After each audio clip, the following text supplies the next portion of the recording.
Welcome to Honeybee, real stories of love, lies, and betrayal, where every truth stings. Let's begin. My name's Andrew.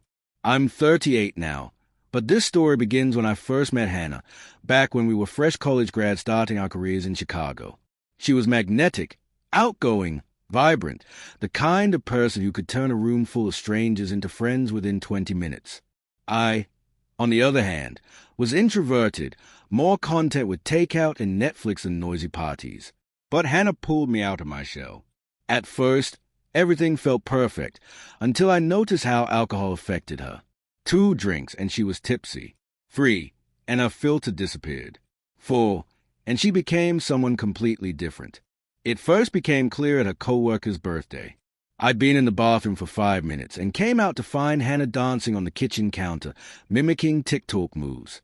She had no memory of it the next day, until I showed her the video on Instagram. She turned ghost pale, deleted her account, and didn't leave the apartment for days. We talked seriously then, for the first time, about her drinking. Hannah wasn't an addict, but parties and alcohol didn't mix well for her. We agreed she could still go out, still be herself, but no more drinking.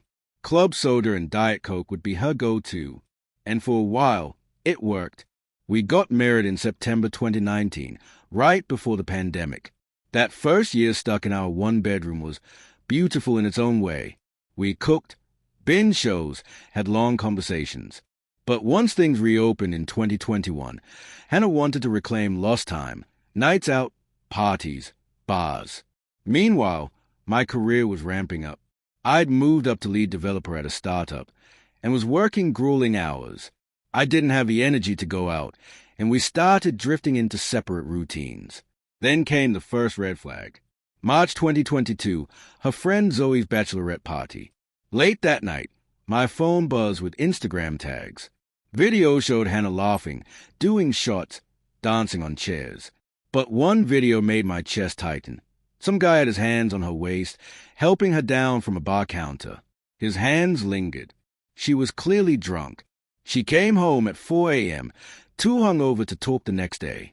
When I showed her the videos, she broke down, sobbing, claimed she'd only had a couple drinks and didn't realize how far it had gone. Swore nothing happened. I believed her, but trust was cracked. We talked boundaries again. She promised to be more careful. By early 2023, things seemed better. My workload eased. Hannah kept her outings minimal. No drinking. Everything felt steady until she mentioned Kelsey's 30th birthday.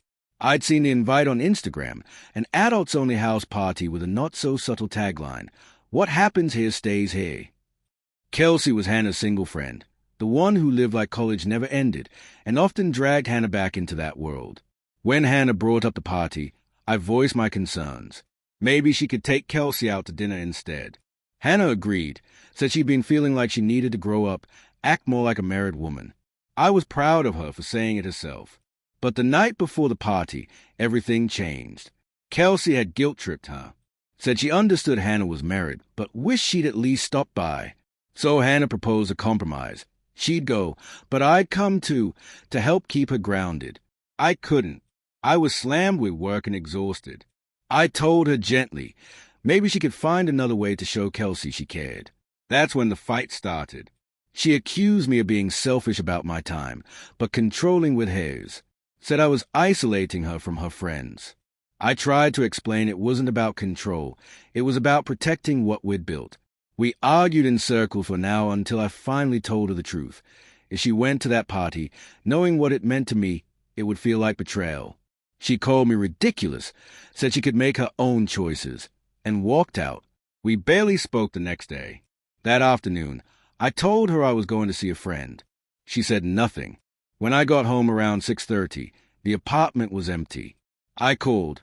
She said she was out with her sister, Melissa, helping her through boyfriend issues, might catch a movie afterward. But her voice was rehearsed. Every answer felt like it had been practiced. I didn't buy it. Her phone was off by 10:15. That's when I remembered the tracker would install on her car for theft protection. I pulled up the location. It wasn't a restaurant or movie theater. It was Kelsey's house. I threw on a hoodie, got in my car, and drove across the city. Music and laughter spilled out into the street. The door was wide open. I walked in. No one noticed me. I searched room to room. No sign of her. Eventually, someone said they'd seen a woman like Hannah head upstairs. The second floor was quieter. I passed open rooms until I heard her voice, drunken laughter I knew too well, behind a closed door. I turned the knob. Inside was a small room, an office maybe, or a spare bedroom. On the couch was Hannah, her dress bunched around her waist, bra falling off one shoulder, hair a sweaty mess. On top of her, a man I didn't recognize. His hands were on her. They both froze when they saw me. Hannah's face shifted from confusion to horror, then to something like relief. No one spoke. I closed the door and walked out. I don't remember the drive home, just the silence that followed. At 1:15 a.m., she came home. She looked like she tried to clean up, fix her hair, redo her makeup. Still a mess. Still carrying her heels. She sat across from me. I said nothing. She started crying. Said it wasn't what it looked like. Claimed they were just talking. That she didn't mean for things to happen. I listened. When she ran out of words, I told her we were done. 3 days later, I moved out. She begged. Counseling. Second chances. Promises. No more drinking. No more parties. No more Kelsey. But it wasn't the drinking. Or the parties. Or even Kelsey.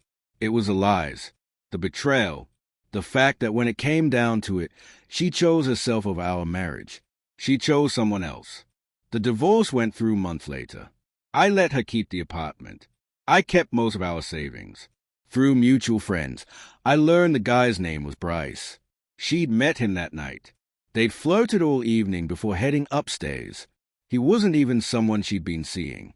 Just a random hookup she thought was worth destroying everything for.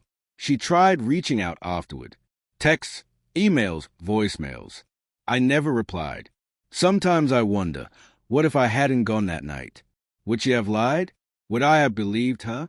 I'm glad I don't know. What I saw gave me clarity. It showed me who she really was when no one was watching. And that woman wasn't someone I could ever trust again. The moment I opened that door, our marriage ended. And I've never once looked back.